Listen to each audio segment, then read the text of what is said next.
Hello, hello les flammes. Alors, je reprends une troisième partie. Je me suis dit que c'était assez propice de voir comment le runner, lui, il vit ce parcours dans sa temporalité.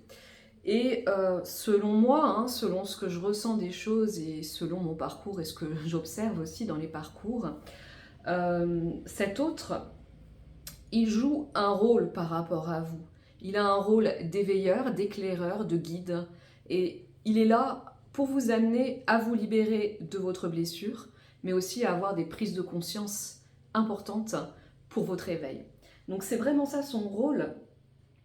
Et il est là vraiment pour vous guider vers cette plénitude. Donc là j'ai repris exactement les étapes que j'avais expliquées, les étapes du deuil que j'avais expliquées dans la première vidéo. Donc c'est ce que traverse le chaser de la séparation jusqu'à sa plénitude. J'ai remis ces étapes les unes après les autres, donc je ne vais pas revenir dessus, mais on va voir que lui, le runner, la flamme jumelle, il va agir en total miroir avec son chaser. C'est-à-dire que quand le chaser va passer des caps, des étapes, eh bien ça va créer quelque chose chez le runner. Et c'est comme ça que le runner, en fait, aussi, va marquer son évolution.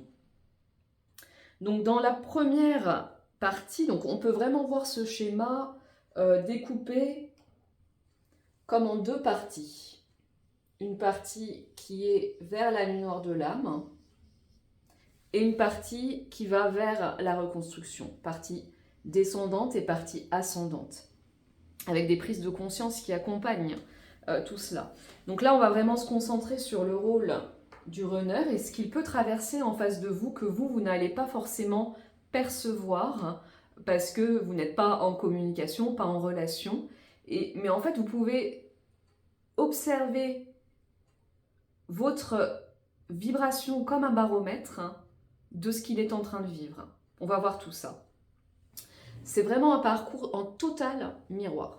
Donc, dans cette première partie de Nuit noire de l'âme, eh bien, on a la conscience de séparation, où l'autre, il va être complètement une entité extérieure à vous, une énergie extérieure à vous-même, et vous avez la sensation que cet autre, il agit indépendamment,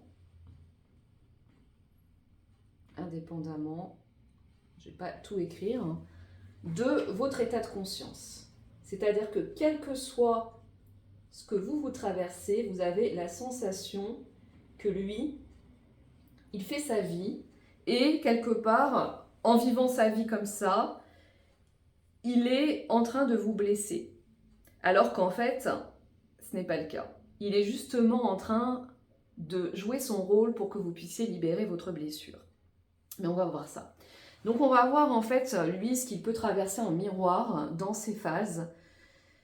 Et la première phase étant celle, bon alors la séparation, je ne reviens pas dessus, dans les liens d'âme de flammes jumelles en tout cas, il y a nécessairement une période de lune de miel, ou en tout cas une reconnexion à l'énergie de cet autre, où on a la sensation déjà de connaître cet autre, de l'avoir, que cet autre est la moitié de nous-mêmes, enfin, quelle que soit la relation qu'on a. C'est ce qu'on appelle la lune de miel. Et puis, il y a une phase de séparation qui est soit intentionnelle, donc voulue par le runner, ou par le chaser d'ailleurs, soit sinon une séparation avec des obstacles, de la distance, un déménagement, ou peu importe. Peu importe, en tout cas, la séparation va être le point d'entrée dans cette temporalité. Et quand vous allez arriver au premier point qui est le déni, je ne veux pas vivre ça, je ne veux pas être séparé de cet autre, lui, en miroir, il va fuir. C'est-à-dire que cette fuite, ce n'est pas pour vous blesser. En fait, elle va avoir le rôle de vous recentrer vers vous, et donc par là, il va dire sans le dire évidemment, mais va, tout ça est très inconscient hein, pour lui, va chercher les réponses en toi. Voilà. Moi, je ne te donnerai rien, je ne te donnerai pas de réponse, donc je fais ma vie. Je ne réagis pas à ton déni, sors de ce déni. Donc il joue vraiment son rôle de guide. Il ne va pas à ce moment-là vous donner, revenir et vous dire ah, finalement je reviens, je veux être avec toi, etc. Lui, il est là vraiment pour que vous puissiez activer la sortie de déni. Quand vous allez traverser la colère et la peur, eh bien, lui en face, pour que vous puissiez justement aller libérer votre émotionnel souffrant, il va au contraire en miroir vous y connecter puissamment. Donc à ce moment-là, réaffirmation de la séparation. Je suis séparée de toi, je ne te donnerai rien. Il va falloir que tu ailles chercher à l'intérieur de toi et donc ça va créer un évitement ou une fuite toujours. Hein. Donc là, lui, le chaser, il voit ça comme un déni. Le runner, lui, il joue tout à fait son rôle pour que vous puissiez vous éveiller. Dans la phase de marchandage, donc pour le moment, le runner, il n'est pas du tout, si vous voulez, il réagit en fonction de vous. Hein. Vous n'êtes pas du tout encore dans des consciences où vous retrouvez votre pouvoir créateur, donc il n'a pas l'espace en miroir de revenir dans la matière. Donc dans la phase de marchandage, bon, cette phase elle va être bien souvent activée dans la matière, c'est-à-dire que le chaser il va essayer de revenir au contact, de marchander, de négocier un rendez-vous, de discuter avec son runner pour savoir si vraiment cette décision est ferme. Donc là il ne va pas du tout être réceptif en miroir, puisqu'encore une fois le chaser cherche des réponses à l'extérieur de lui. Et donc ça peut créer en miroir inversé, on va dire, des silences radio, du no contact,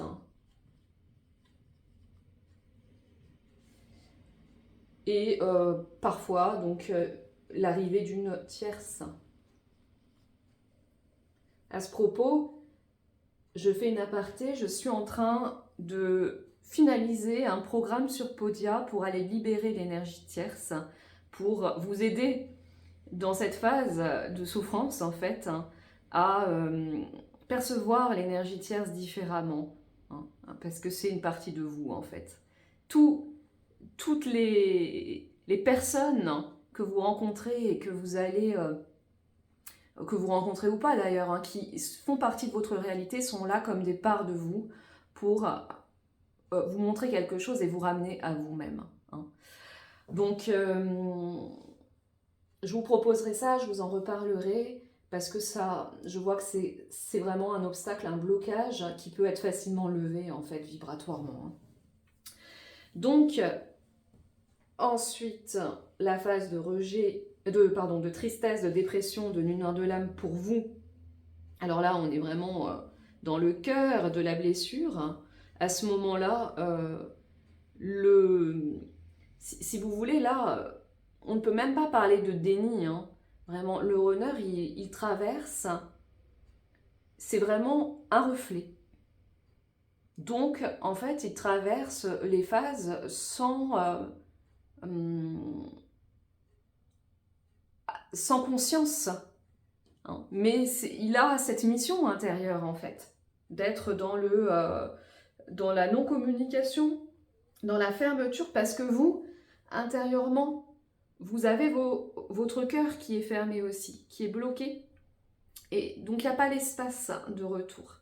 Il n'y a pas l'espace de retrouvailles à ce moment-là. Il va toujours, en fait, vous ramener vers vous-même. Donc, c'est même pas un déni. Hein. S'il y a un déni, à la limite, il serait plutôt chez le premier cheminant, en fait, qui n'arrive pas à contacter son pouvoir intérieur, va le chercher à l'extérieur, va rechercher l'amour et là, il y a vraiment une forte dépendance en fait à l'autre. Hein. Voilà. Quelle que soit la blessure, hein, on se trompe quand on dit blessure d'abondance chez les chasers. Et voilà, moi j'ai parlé dernièrement avec mon jumeau et on est d'accord tous les deux pour dire qu'on a, je ne sais pas si c'est la même blessure, mais en tout cas on a un attachement évitant. Et moi je ressens très fortement la blessure du rejet et pourtant j'ai traversé en tant que première cheminante toutes ces phases. Et lui était en reflet avec moi. C'est pour ça aussi que je peux vous parler de ce qu'il traverse. Hein. Donc là-dedans, il n'est pas du tout en conscience. Il accomplit simplement sa mission. Mais ça ne veut pas dire qu'il est dans un déni non plus. C'est à vous, en fait, d'activer les prises de conscience. Et donc là, ben, votre tristesse, votre dépression, votre nuit noire de l'âme, hein, donc des énergies qui sont vraiment très basses, hein, vont activer en face le rôle de celui qui rejette, qui abandonne. Ça va être réaffirmé, trahi, voilà, pour activer la blessure et pouvoir la voir en face. Donc il appuie sur votre blessure qui vous est totalement personnelle. Et ça, c'est voulu en fait. Hein. Mais quelque part là-dedans, c'est le premier cheminant qui commande tout ça. C'est lui qui est en train de s'éveiller, le premier cheminant, face à un runner qui l'éclaire.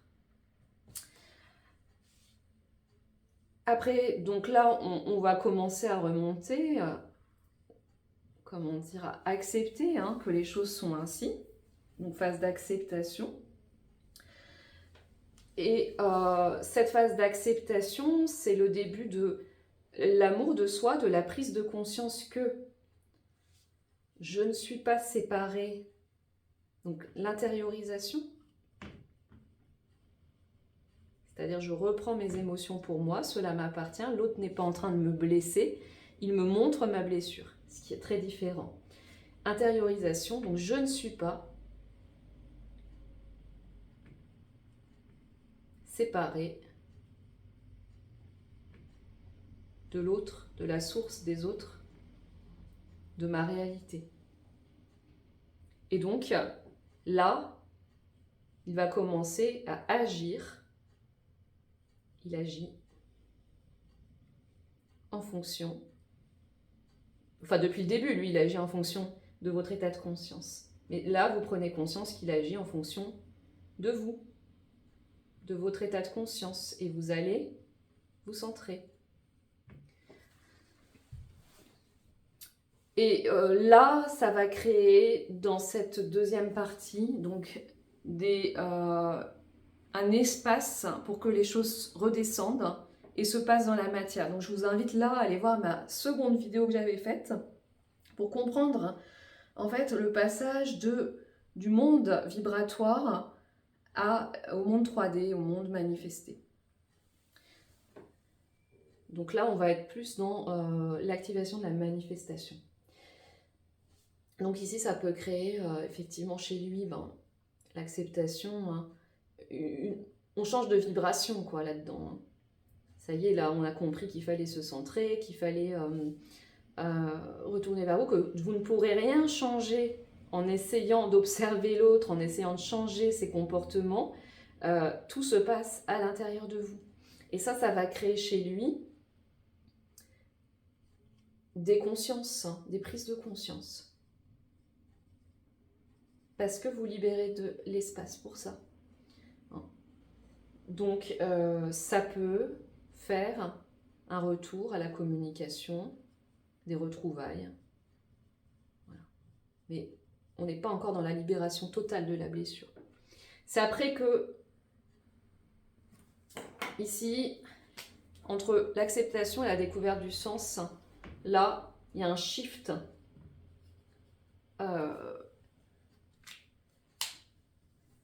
un shift intérieur chez le premier cheminant. Donc il comprend que ce n'est pas extérieur à lui, qu'il va falloir qu'il accepte ce qui est en train de se passer et qu'il peut le modifier. Donc c'est là que ça prend son sens, ce parcours. Il découvre en fait qu'il a un pouvoir créateur et qu'il va pouvoir l'utiliser pour modifier sa réalité et avancer dans ses consciences et faire changer l'autre surtout. Donc, à partir du moment où ce shift advient, là, ça peut être chez le runner une grosse prise de conscience que finalement, donc voilà, le chaser, le premier cheminant, il va retrouver son énergie en fait. Il commence à récupérer cet équilibre intérieur. Et là, ça laisse un espace, en fait. Il commence à se détacher aussi. Parce qu'il se dit que l'autre, il n'est plus indépendant, il n'avance pas indépendamment de lui. Donc, ça laisse un espace avec l'ouverture du cœur, au sens, à cette découverte. Ça laisse vraiment un espace de possible pour le runner, qui là peut entreprendre. Et nous, en tant que chaser, parfois on voit ça comme une sortie de déni, mais il peut entreprendre un travail thérapeutique. Du coup, il est un peu comme libéré de son rôle d'éveiller l'autre et il va pouvoir se tourner vers lui, vers sa blessure. Aussi parce que l'énergie du chaser, elle n'est plus dispersée vers le runner. Donc, il ne ressent plus cette énergie et ça va ouvrir des consciences que... En fait, les mêmes que celles que le chaser a traversées en début de parcours. Mais ce n'est pas forcément corrélé directement dans la tête du runner à c'est parce que mon chaser en est arrivé là. Vous voyez ? Le runner, en fait, il fait partie de votre réalité. Il fait partie de votre intériorité. Donc, il agit pour vous, en fait, pour la libération de votre blessure. Donc voilà, donc retour à lui à ce moment-là, lors du shift. Ça, moi, je l'ai vraiment observé en fait, que mon autre, il avait entrepris un travail thérapeutique à ce moment-là, ce qui avant ne l'intéressait pas forcément. Pour lui, il n'y avait pas vraiment de problématique, jusqu'à ce que moi, j'entre là-dedans. Donc... Bon, dans la découverte du sens, pour le chaser, c'est le détachement qui commence, même si parfois il arrive de retourner dans ses consciences que l'autre est séparé de moi, il agit, etc. Mais ça commence quoi. Ça commence avec la reprise du pouvoir intérieur. Je peux me détacher de l'autre, je n'ai pas besoin d'observer ce qu'il fait, etc. parce que je vais tout faire changer à partir de ce que je suis moi. Et ça va aussi tout changer chez le runner. Et ça va laisser vraiment là beaucoup plus d'espace. Donc là, encore une fois, il peut revenir au contact. Très différent. C'est-à-dire s'il y a une relation sentimentale, reparler de ce qui s'est passé, émettre des excuses, des regrets, peut-être avoir envie de retrouver quelque chose comme au début. C'est pas pour ça que c'est terminé et que c'est ça y est, on va se réunir, etc. Mais effectivement, avec ces prises de conscience, il y a vraiment un espace de communication qui est faisable pour lui. Tout ça, c'est grâce à l'évolution de votre vibration. Et il peut avoir vraiment les ressentis aussi de manque à ce moment-là. Parce que vous avez retrouvé votre énergie, votre vibration pour vous. Vous la mettez à votre service et plus au service du lien. Et du coup, lui, il peut ressentir ce manque en fait et une certaine tristesse. Ressentir cette séparation puisqu'il n'est plus nourri de votre énergie en fait. Donc ça peut l'appeler vibratoirement à venir vous recontacter. Le fait que vous soyez détaché et que vous retrouviez votre équilibre et une certaine joie intérieure aussi. Ensuite, quand vous arrivez dans l'action, l'expérimentation, donc là, ça commence à se consolider, votre foi intérieure en votre pouvoir, et vous pouvez repasser quelque part dans la matière en agissant en fonction de votre alignement, en fait. Et là, bien souvent, dans cette phase-là, eh bien l'autre, il va, qui est vraiment une phase pour ajuster l'équilibre, c'est-à-dire je regarde dans la matière ce qui se passe, j'ai compris que la matière était un reflet de moi-même, et donc par rapport aux situations qui me sont proposées, au lieu de les subir, je vais réajuster ma vibration, la maintenir dans un état d'équilibre où j'ai la foi, où j'ai la confiance, et où je ne me sens pas séparée. Et ça, généralement ici, le runner va proposer des tests de foi. C'est-à-dire qu'il peut vous reproposer, il va vous montrer que vous avez changé, etc. Enfin, voilà, et donc il va vous reproposer souvent la même chose. C'est-à-dire que vous allez penser qu'il a changé, mais en fait, petit à petit, il va vous proposer les mêmes schémas pour voir si, effectivement, donc toujours à jouer son rôle dans l'éveil, si vous êtes en capacité de maintenir votre vibration de confiance et de foi en place, malgré les propositions qui vont être tentantes. Parce que là, l'énergie est activée, l'énergie du lien est activée, donc c'est très attirant. Lorsqu'il vous propose ces tests de foi, ça veut dire que déjà vous êtes bien avancé dans votre parcours, mais ça peut durer un certain temps. Parce que vous allez vouloir regoûter à cette vibration, un petit peu comme au début, dans la lune de miel. Et en fait, il va la reprendre. À chaque fois que vous allez lui redonner du pouvoir, ça n'est pas accepté en fait, dans le parcours d'éveil. Donc, il va vous montrer que retourne vers toi, retourne vers toi. Donc, vous proposez des schémas répétitifs et vous avez l'impression à ce moment-là de régresser. En fait, non. C'est vraiment pour les dernières libérations et pour que vous puissiez ajuster votre équilibre intérieurement, le maintenir, cet équilibre. Vous apprendre ça. C'est vraiment une initiation là qu'il vous propose. Donc, lui, en miroir, ce qu'il vit... c'est toujours pareil, il est en miroir, donc c'est juste un acteur en fait quelque part dans la réalité. On ne peut pas dire qu'il vive, il réagit en fonction de votre énergie. Donc il va vous montrer à chaque fois vos inconscients. Est-ce que tu es vraiment prête ou prêt à vivre dans la plénitude, dans l'épanouissement? Et ensuite, là, moi, j'ai cette conscience-là par rapport à mon propre parcours et par rapport à certains parcours de flammes jumelles dans mes consultations. Soit il peut y avoir réunion quand vous avez maintenu cet état de conscience que je ne suis pas, j'ai tout le pouvoir dans ma réalité et je ne suis pas séparée de l'autre. Il agit en fonction de moi, de ma vibration. Soit il peut y avoir réunion, mais la réunion, elle, si vous voulez, elle est très challengeante parce que vous allez être sans arrêt à tester cette foi et à libérer les derniers égos qui sont les dernières peurs, etc., qui sont comprises dans votre blessure.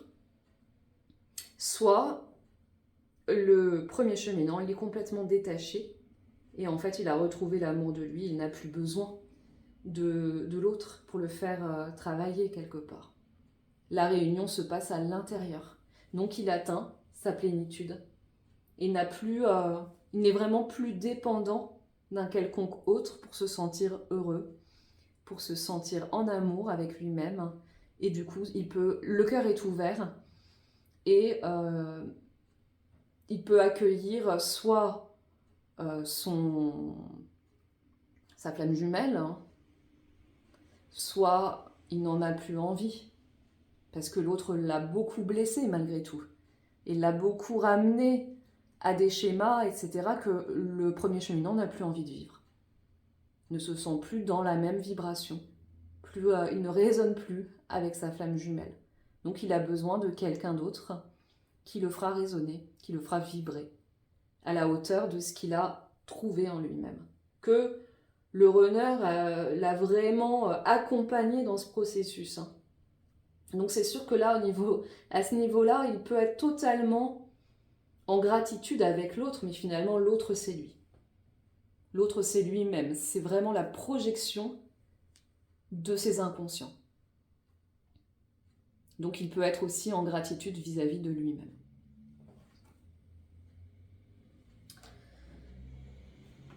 Voilà, j'espère avoir été claire. La réponse, c'est regarder en vous ce que vous êtes en train de traverser pour savoir ce que l'autre est en train de vous montrer. Tout agit en fonction de vous. Dans la loi d'Assomption que Neville Goddard a théorisée, il dit « Everyone is you pushed out ». Eh bien, ça veut dire que tout le monde est toi projeté. Donc, le runner, lui, il est dépendant de ce que vous vivez intérieurement. Donc, votre baromètre pour savoir où il en est et ce qu'il traverse, c'est vous, tout simplement. Et lui, c'est vous. Vous n'êtes absolument pas séparés. C'est une part de vous. Une part inconsciente de vous-même. C'est votre part inconsciente, en fait, qui est rendue de plus en plus consciente au fur et à mesure du parcours. Bon, j'arrête ici. N'hésitez pas à commenter la vidéo, à la partager, à la liker si vous aimez ce genre de contenu. Moi, c'est vrai que j'ai eu des commentaires qui disaient que c'était imagé et que ça parlait plus comme ça. Donc, et je trouve aussi que ça permet pour notre esprit, pour notre mental, de venir poser les choses plus concrètement et plus calmement aussi. Hein. Mais bon, après, on peut faire les choses différemment aussi, il n'y a pas de souci. Donc, à très bientôt pour d'autres vidéos.